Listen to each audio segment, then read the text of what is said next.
Buenas noches. Espero que estén llevando el verano por lo menos con paciencia, porque ya se sabe que es una estación donde todo se trastoca, todo es diferente, empezando por las altas temperaturas. Pero a este programa eso no le afecta, porque aquí lo que se trata es de hablar con personas que conocen Marbella, que llevan haciendo su vida y la vida de la ciudad desde hace mucho tiempo. Hoy cuento con una persona que podríamos haberlo traído por la Semana Santa, por ejemplo, o porque durante muchos años fue cocinero del Centro Forestal Sueco. Bueno, no sé si cocinero o casi dueño del Centro Forestal Sueco, eso nos lo contará él después. Y por otras muchas cosas, porque estoy hablando de Antonio Vega Nieto. Antonio, buenas noches. Buenas noches. Bienvenido a este programa. Muchas gracias. Hacía tiempo yo tenía ganas de tenerte aquí. Ya lo sé. Porque habías estado en otros programas, pero para hablar de Semana Santa. Y hoy vamos a conocerte un poco mejor.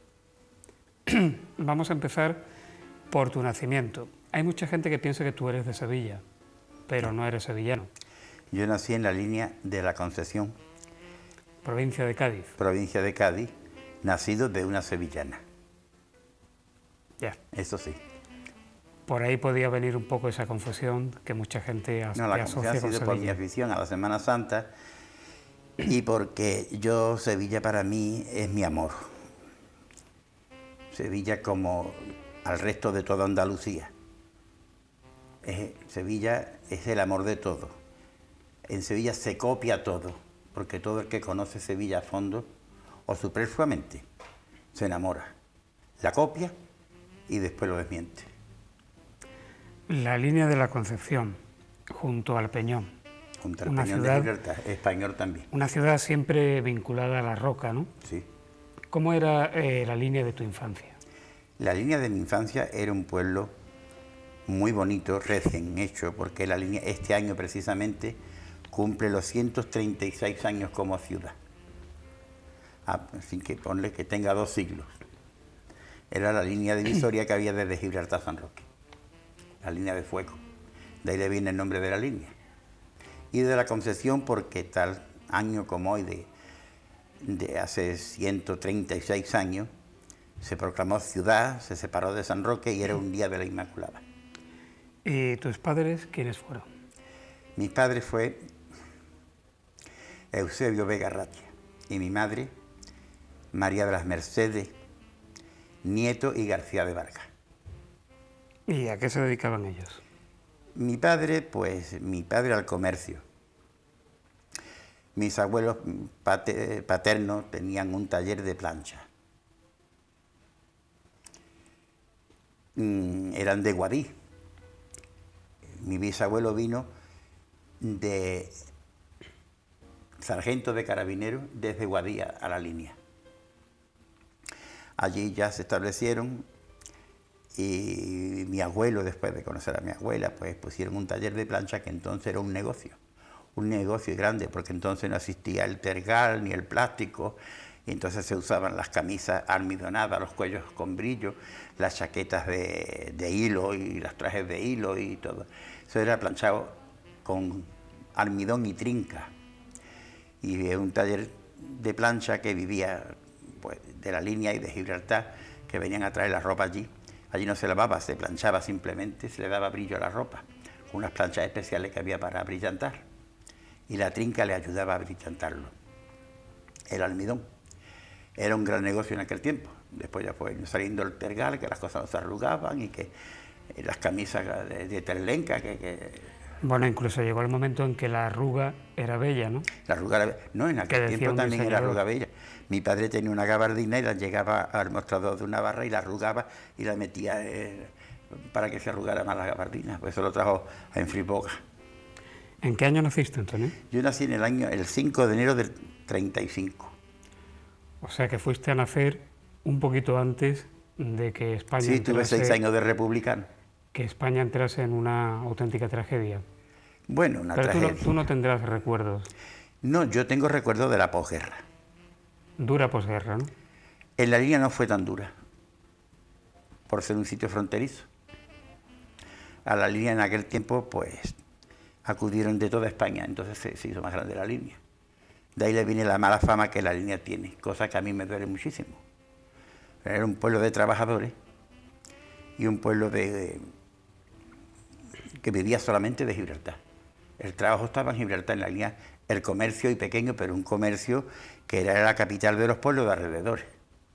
Claro, porque se asociaba al tema del contrabando o lo que se llamaba entonces Cosa que también me duele, ¿no? el extraperlo, que el contrabando nunca fue el linense o los agregados a la línea, porque esos tenían pase de trabajador.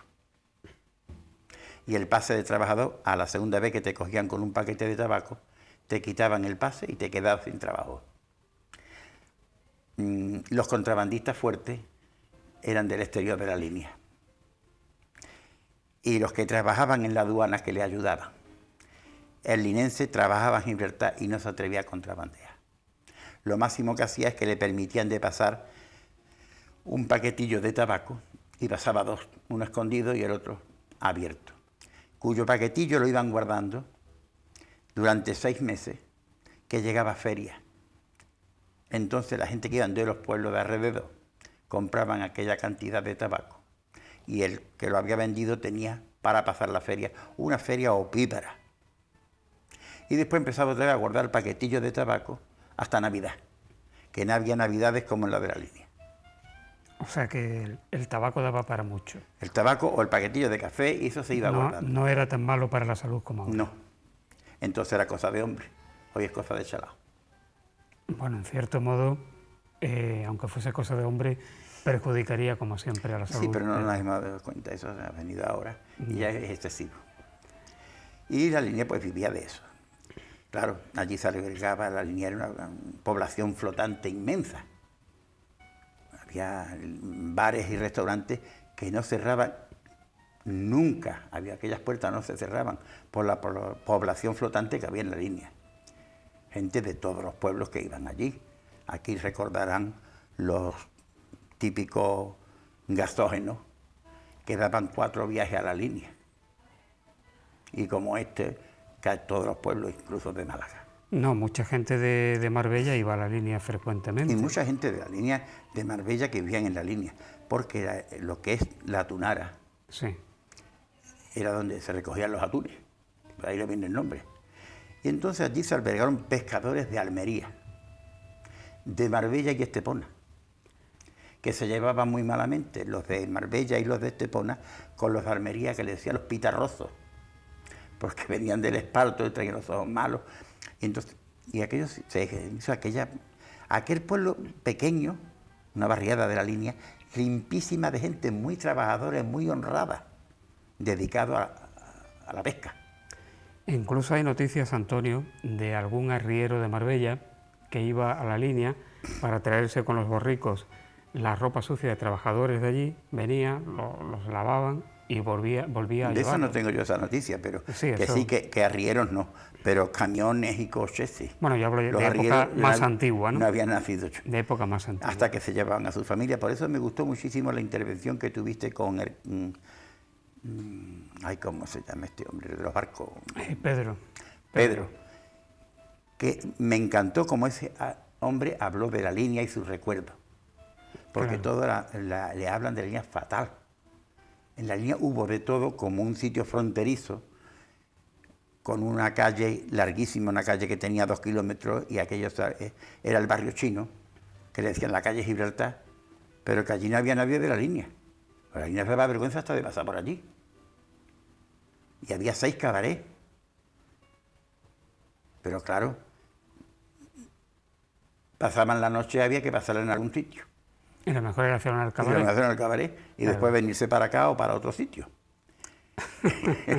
Pero eso pasaba en Málaga, en Barcelona, en Sevilla y en Cádiz, en sitios fronterizos, sitios de puerto, donde llegaban los barcos, y se usaban de eso. ¿Tu familia cuántos miembros eran? ¿Cuántos hermanos? Mi familia, pues éramos 4 hermanos. ¿Alguna mujer? 2 hembras y 2 varones. Sí, cuando se decía hembras y varones. Eso. Hoy día eso es incorrecto. Mujeres y hombres. ¿Y hombre, a los abuelos cómo lo han puesto? A los abuelos no sí, sé. Hay algo ¿Tiene también alguna denominación que no especial? recuerdo ahora. Bueno, Antonio, ¿dónde estudias? ¿Mm? ¿Dónde estudias y hasta dónde? Es que ello fue para mí el pecado de mi vida, porque por tratarse que mis padres eran muy jóvenes, eran dos familias a cargo de los niños, tanto la familia materna como la paterna, dos familias buenísimas pero distintas, en distinta, no condición, la condición era la misma, distinto estatus. A mi padre no lo quisieron nunca, pero vivíamos de todo. Y mis abuelas, tanto la materna como la paterna, pues nos tenían. Por eso a mí me da muchísimo coraje, porque a mí me decían el Principito en mi barrio, que era el centro, y a mi padre el dandy. Por eso cuando ha encartado alguna entrevista así, me gusta traer fotografías de mi niñez, que las he perdido en unos días, he traído un poquillas. Cuando yo vine aquí a Marbella, pueblo que adoro, y lo siento como mío, o quizás mucho más que el mío, porque el mío es la línea de mis recuerdos. Sevilla es mi amor, pero mi pueblo, pese a quien le pese, es Marbella. Yo adoro Marbella, yo vine a Marbella con un patrimonio que hoy ya no existe, y conservé una casa en la línea de 250 metros para cuando me jubilase. Y cuando me jubilé, me di cuenta que mi pueblo es Marbella. Porque no es el clima, no es Marbella, soy todos vosotros. La gente de Me Marbella. habéis dado cariño, me habéis acogido. Al principio sí, han venido, que ya no existe. Estos señores ya son muy mayores, pero al principio te trataban como hoy se está tratando a los de las pateras, que han venido a quitarse las hambres. Con dos alpargatas, sin todos teníamos el mismo número. Dos alpargatas así. Y ese no fue mi caso, siempre lo repito. Tú ya te habías puesto zapatos antes de venir a Marbella. Te voy a contar ciertas anécdotas. Yo dejé un patrimonio en la línea y no traía ni hambre ni alpargatas, que no me las había puesto nunca. ¿En qué año llegaste a Marbella? En el 69. Bueno, lo digo porque tiene mucha connotación ese número, el 69. Bueno, nunca he llegado a ese número. Bien. ¿Y por qué viniste a Marbella, Antonio? Me trajeron. Yo estuve trabajando, una vez que salí del ejército, estuve trabajando en Gibraltar, pero como ya no daban pase de trabajador, entré como turista. Para entrar como turista había que entrar por Tánger. O sea, que ya embarcaba en Algeciras, después en Tánger cogí un avión para Gibraltar, al que quiero muchísimo, y donde estuve tremendamente. Yo tenía allí un casino que el restaurante lo explotaba yo, y tenía un mínimo sueldo, pero tenía que tener cubierto el servicio, así que lo explotaba yo y el amigo. Tuve gran suerte, pero cuando vine a casarme, la historia es más larga, pero me voy a alargar muchísimo. Una tía de mi madre, una señora de muy señora, y mucho carácter. De mucho porte, ¿no? De mucho porte, porque en mi familia ha habido señoras sin dinero ni trajes del Corte Inglés, pero señoras, que ahora hay muchas señoras, las desnudes se quedan en nada, como muchos señores, le quita la corbata y la billetera y se quedan en nada. Eso no es en el caso de la familia de mi madre. ¿Me comprende? Estoy muy dolido y me llevo muchas humillaciones, y yo soy muy humilde y muy sencillo cuando me sale la vena de mi parte paterna. Cuando te sale de tu madre, mi madre, mi madre podía ser hoy marquesa de Castellón. Eso se perdió, se olvidó, pero me gusta recordarlo. Porque bueno, ¿y para qué ibas a querer tu idioma? Fíjate tú, para estar ahora en la revista. Pero me viene de ahí, que yo soy un mamarracho, chistoso, chabacano, pero cuando llega la hora soy un señor. Bueno, ¿te parece que empecemos a ver algunas de las fotos Pues, que has traído? Aunque no me entera muy bien por qué tu tía te trajo a Marbella. No, mi tía no me trajo a Marbella. Mi tía tuvo la culpa que cuando vine a casarme me quitaran el pasaporte. Ah, ya, ya. Porque le abrieron la frontera para ella. Cuando la frontera estaba cerrada a cal y canto. Y ella, a un amigo de su marido, compañero de su marido, que era Muñoz Grande, le abrieron la frontera y ella presumió de eso.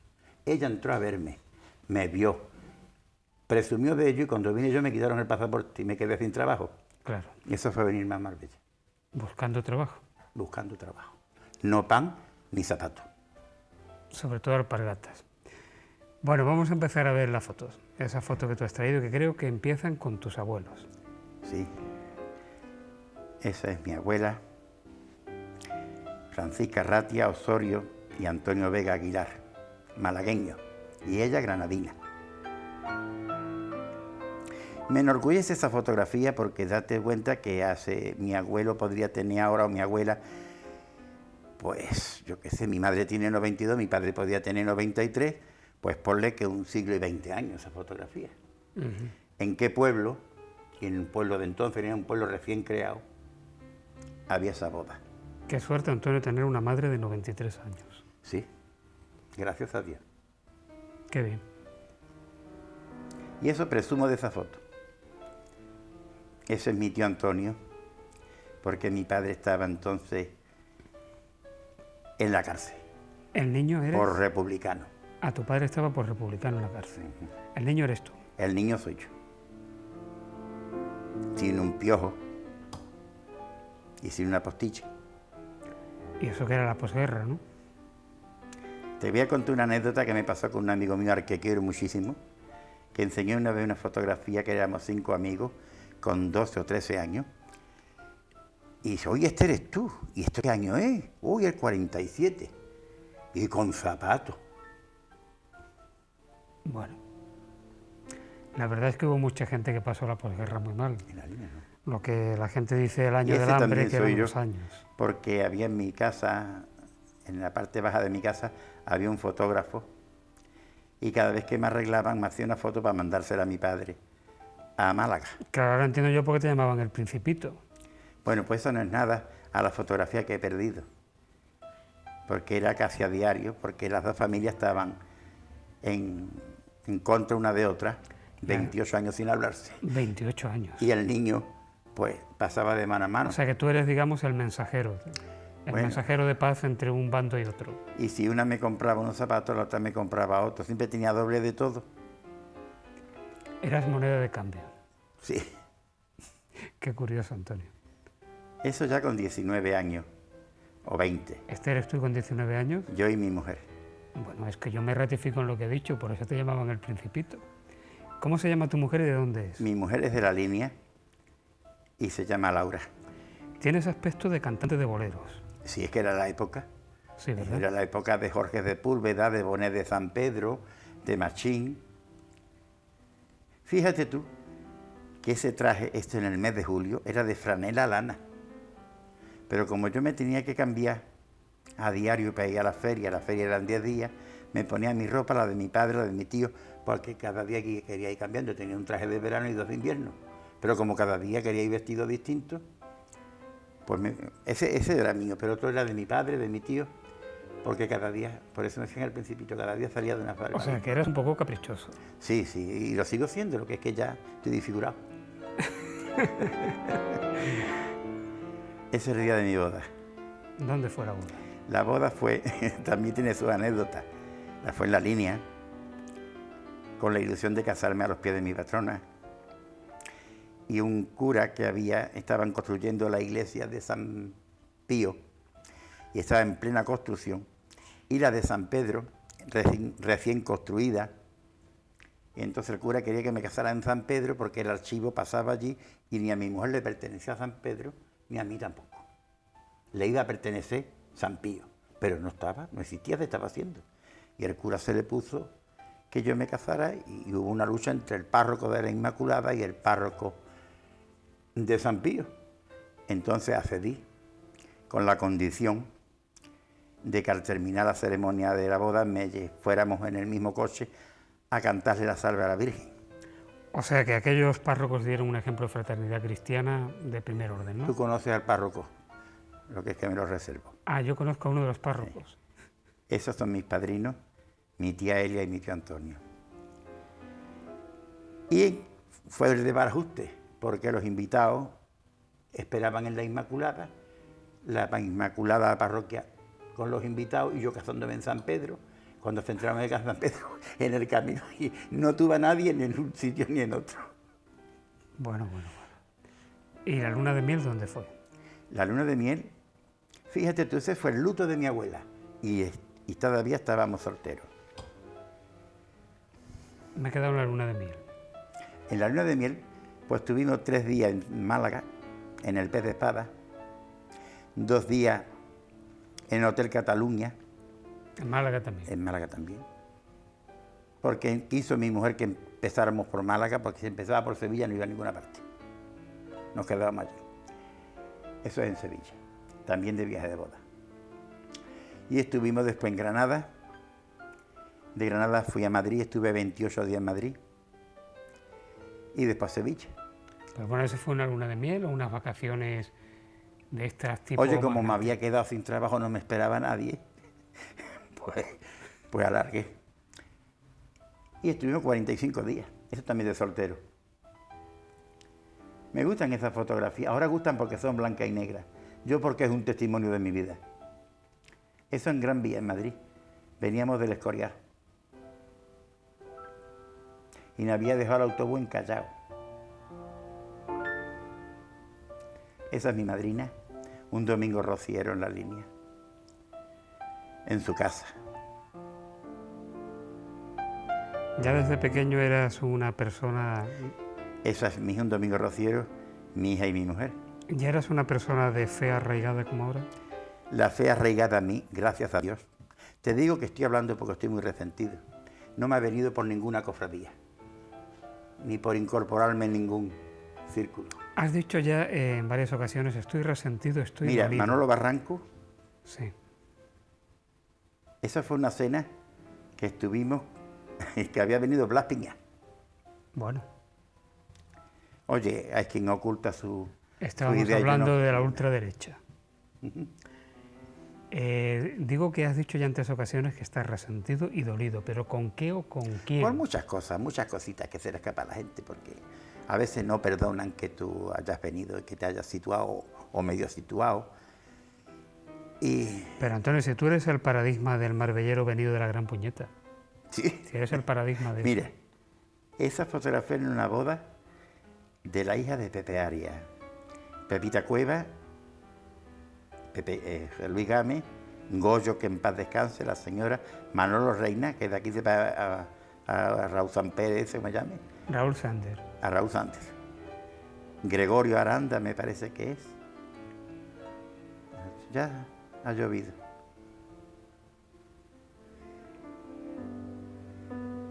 José Manuel Vallés. Fue un gran amigo tuyo. Un gran amigo. Don Francisco Chamendi, antes de quitarse el tinte. No tiene ni una cana. Bueno, pero porque le han salido las canas ya de Por mayor. eso te digo. Eso fue en el... ¿Cómo se llama esto? En un restaurante que hay, Paso Viejo. Bueno, Antonio, cuidado con lo que dice don Francisco Chamendi, que él ve este programa, ¿eh? No quiere venir, la verdad es que Mira, tengo esa esta estelita. imagen es la imagen antigua de San Bernabé, que cuando se lo iban a llevar a copiarlo a Sevilla, se bajó para hacerle una fotografía que se pensó, y ya no recuerdo si se llegó a poner, en el nicho de San Bernabé, pone aquella fotografía. Ahí estás con Paco Gamito. Paco Gamito. Parecemos 2 cantadores.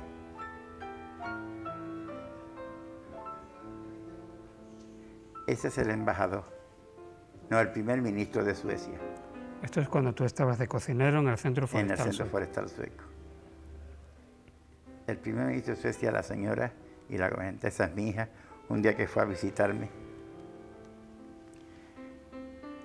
Y le hice de hacerse, había un buffet, un gran buffet ahí, pero por sacarnos a nosotros no salió el buffet.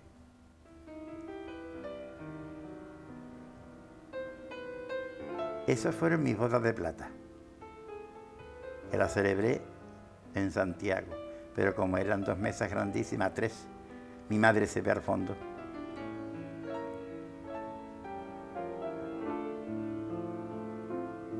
Y eso fue en casa de José Manuel Valle, una noche buena. Que vino Camilo José Cela. Que vino Camilo José Cela. Y le costó trabajo de subir a 3 pisos sin ascensor. Y aparecí yo con la señora esa que está ahí, que es la antigua gobernanta, directora del Centro Forestal Sueco. Fue el año del Premio Nobel y ella quería saludarlo y fuimos allí. Estuvimos invitados, fuimos. Y las cosas de Camilo José Cela, cuando vio de aparecer a mi mujer y a Birgit, dice, no solo soy el único tanque que ha subido. Bueno, muy elegante, ¿no? Como siempre. No estuvo demasiado elegante. Bueno, el resto de las fotos para la segunda parte.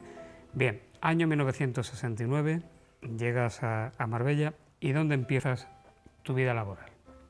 Mi vida laboral empezó, no vine a Marbella, me he confundido. Vine a Torremolinos a inaugurar el restaurante El Papagayo, que era del Marqués de Cotó, hermano del Marqués de Villaverde. Si no era Cotón, era Cotón, una cosa así. Un precioso restaurante de aquella época en la misma roca de Torremolinos y a la playa, para inaugurarlo. Y yo estuve allí como 1 mes y medio, 2 meses, y no se inauguraba aquello. No sé qué le faltaba, si era un permiso de algo. Lo querían inaugurar el 18 de julio y no venía. Y yo allí estaba trabajando, sin trabajar y cobrando. Y un día llegó un señor en un 1500 con 2 más. Pregunta, no ve que soy yo. Ay, mire usted, desde la línea vengo buscándolo. Fueron a la línea, buscó un cocinero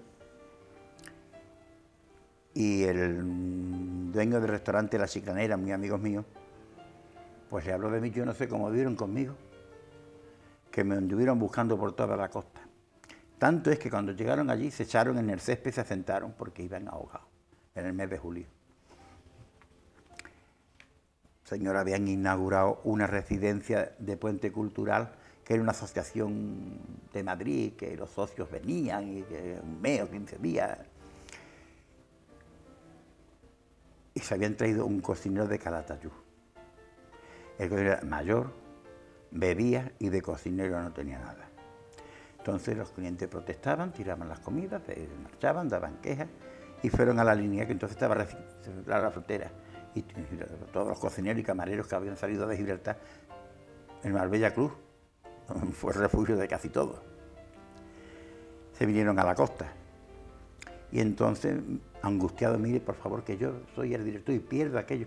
Le decían al administrador, pierdo aquello y lo perdemos todo porque van a tener que cerrar, porque no sé cuánto, y no encontraban cocineros. ¿Y dónde estaba esta En residencia? Estepona. En Estepona.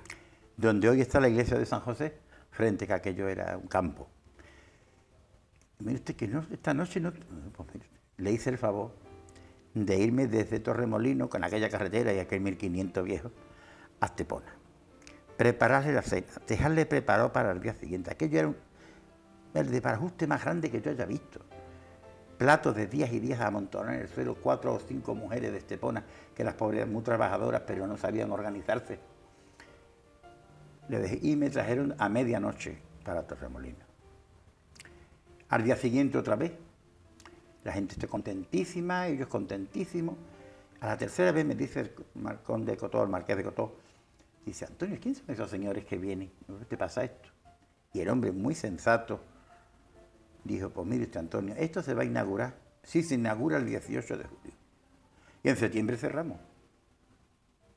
Si a usted le conviene aquello, no hay compromiso ninguno. Pues sí, me pagó y me fui allí. Cuando mi mujer entró, es cosas que se cuentan, antes me reía yo de los viejos, pero ahora el viejo soy yo. Cosas que se cuentan que parecen increíbles. Cuando mi mujer llegó con aquel equipaje, un pantalón negro, un jersey verde, los guías y la mujer del director la recibieron con un ramo de flores, le besaron la mano y a mí me entró mucha risa. Y a mí me dijo, ¿y se han querido ver Carmen de Franco? ¿Cómo recibieron? Y allí estuve sorteado. Entré en julio, descansé en octubre y me fui 3 meses a mi casa cobrando porque se cerraba aquello. hasta que vieron la temperatura de Martepona y se abría todo el año. Allí estuve pues 2 o 3 años, no me acuerdo, y me fui al Dóvar. Hubo cosas que no venían al caso. Y en el Dóvar estuve unos años y me fui a la feria de Sevilla. No porque me hiciese falta, sino por irme a Sevilla. Y venía el segundo jefe de cocina del Hilton de Madrid, venía a hacerse cargo de la caseta de Aéreo Club de Sevilla. Y allí lo conocí, estuve trabajando, no trabajo tanto como trabajé allí. Yo no digo en Sevilla, no vi Sevilla, es lo que yo quería estar en Sevilla. Y de allí pues me vine al Dóvar. ¿Que estaba dónde? En Estepona. Y entonces él me habló que venía desde Madrid a inaugurar el Hilton de Marbella. El Marbella Hilton, hoy Don Carlos. Don Carlos. Hicimos gran amistad y entonces yo estaba en Estepona y no quería dejar mi trabajo, además estaba muy bien. Tenía 2 habitaciones del hotel para mí y mi mujer, y a todos sitios llevo a mi mujer. Y se pone en reforma el hotel y cierra. Y aprovecho para ir a Gibraltar a ver una tía mía que iba a deshacer su casa y había una cantidad de muebles buenísimos, quería que yo me lo trajera, toda que imposible de yo traerme una casa desde Gibraltar a Tánger, de Tánger a Algeciras y donde... Nada. Total que estuve allí, se me fue el tiempo. El día que me tenía que venir no había vuelo. Me tuve que venir a Tánger, de Tánger a Málaga. Cuando llego a Málaga llamo al hotel, porque era aquel día de la inauguración, o reinauguración, y me dice uno de ellos, que quería muchísimo, y nos seguimos visitando, mira que estoy en el aeropuerto, y dice, ¿hoy te puedes quedar? Pronto, ¿no? Y yo me lo tomé en serio y no fui más. Y entonces pues me vine a Hilton, en busca de Felipe, que es bienvenido Sánchez, le decimos Felipe. Mira, Felipe, ¿qué me pasa esto? Oye, Antonio, ¿por qué no te viniste conmigo? Tengo todas las plazas ocupadas, pero hay un sitio para ti que me va a hacer un gran favor. Mira, se va a inaugurar un hotel en Caracas o Venezuela, no sé en qué sitio. Y se van unos cocineros de aquí. Pero tienes que estar aquí dentro para coger la plaza de salsero. Pero me vas a sacar de un apuro. El cocinero familiar. No es que lo aguante, allí hubo una manifestación de los empleados por la piscina con los platos de comida. Bueno, pues me quedé allí. Llegó a tal punto... En el Marbella Hilton. En el Marbella Hilton. Llegó a tal punto de que los jefes comían de la comida del personal. Incluso se ponían el menú. ¿Y cuánto tiempo estuviste en este hotel? Pues no llegó ni al año, porque yo en mi vida había trabajado en una cocina tan grande, porque nunca fui, nada más que 6 meses, fui ayudante. Siempre he sido jefe. Te contaré por qué. Porque todos mis amigos estudiaron y yo nunca serví para estudiar. La guerra era grande, a mí me llevaron hasta Sevilla al colegio y nada. Yo cogía mis carteras y iba a la iglesia, en un confesionario metía la cartera y me iba al colegio. Viendo eso y después en Sevilla y muchas cosas. Y mi padre dijo, a fregar platos vais, creyendo que aquello a mí me iba a asustar. No va a servir nada más que para fregar platos, decía mi padre. Y para arreglar santos. No se equivocó. En lo de los platos sí, pero en lo de los santos no. Bueno, entonces llegó un septiembre, vine de Sevilla, del colegio de los salesianos, porque mi abuela me llevó a los jesuitas. Y por el atraso que llevaba no me admitieron. Y más, la cosa de una señora mayor, que no era tanto en aquel tiempo, me llevó a los escolapios y tampoco. Y aterricé en los salesianos, que ahí admitían a todo el mundo. Y estuve viviendo en una familia muy principal de Sevilla, que eran unos hermanos de mi abuela. Cuando yo llegué a la línea, mi padre, fue la única vez que le hice caso a mi padre. Mi padre era lo más de la familia, eran mis abuelas las que imperaban. Me dijo mi padre, Antonio, tiene 2 hermanos más, entonces no había nacido la pequeña. yo quiero que mis hijos sean los tres iguales. No me fui más. Y entonces un día me castigó, dice, a fregar platos, y habló con un restaurante que había frente a mi casa. Dice, tráete al niño que lo voy a castigar. Mis abuelas lloraban, las dos peleaban, pero una vivía en la misma casa casi, por las ventanas mirando, y qué lástima de mi niño. Y el niño salió con un canasto de caña que entonces abrían los domingos. Nadie tenía frigorífico y abría el mercado los domingos también. Y un domingo salí yo con mi canasto de caña y el dueño a comprar pescado.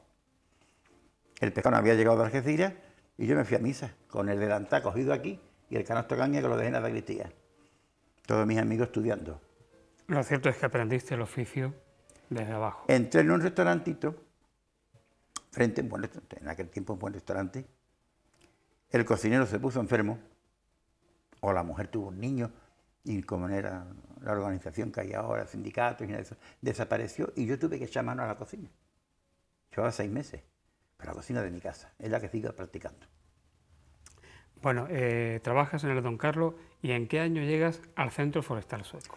Mira, desde Don Carlos yo estaba acá en la cocina, el jefe de cocina no quería ni a ti que yo me viniera, aproveché que tenía hepatitis y estaba de baja, y entonces dije que me venía, porque yo vivía en La Víbora.